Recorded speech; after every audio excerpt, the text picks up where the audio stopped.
When you rule for 70 years, you inevitably have highs and lows. There were plenty of controversies in the late Queen's life. First, the regressive family culture. Honestly, this was bound to happen. You cannot put a medieval institution in the 21st century. If you do, there will be contradictions.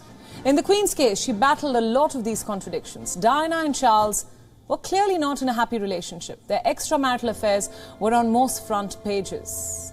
But the Queen ignored it, trying to brush all the toxicity under the carpet. In fact, the whole family preferred to do just that. Diana would later speak about how she contemplated suicide, how she felt alone in the family. And that really boils down to the Queen herself. As the head of the family, it was her responsibility. Almost 2 decades later, history repeated itself, this time with Meghan Markle.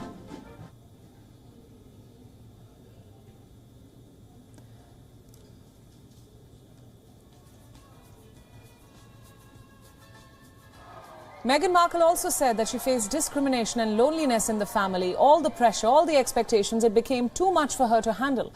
The result, she and Prince Harry chose to resettle in the United States. Both these episodes reveal a larger problem with the family.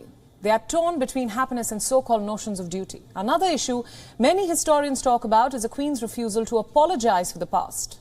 She has indeed admitted to colonial crimes. She has also visited sites of British excesses. But she has stopped short of apologizing for them. In hindsight, should she have done so? After all, the British Empire wasn't some benevolent institution. It was ruthless, racist, and vicious. If the empire existed today, it would probably be accused of crimes against humanity.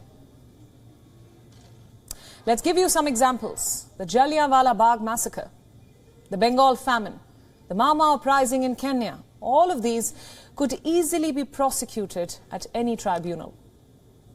But the Queen never apologized for any of it. She may not have been directly involved in these, but she was the modern face of the institution responsible. So perhaps an apology was necessary. During her 70 years on the throne, Queen Elizabeth II was considered a passive monarch. She never interfered in British politics. But recently there was a worrying report. The Guardian reported that the Queen lobbied to change a proposed law in 2021. Now, why did she do that? The law would have forced the Queen to disclose the scale of her assets. All her shareholdings, real estate, everything. So the Queen allegedly sent her private lawyer to get an exemption. If this did happen, it would have been a rare event. Most British Prime Ministers say the Queen never interfered in legislation. She did everything the government asked her to do. Yet, this 2021 report will be a blot on her record.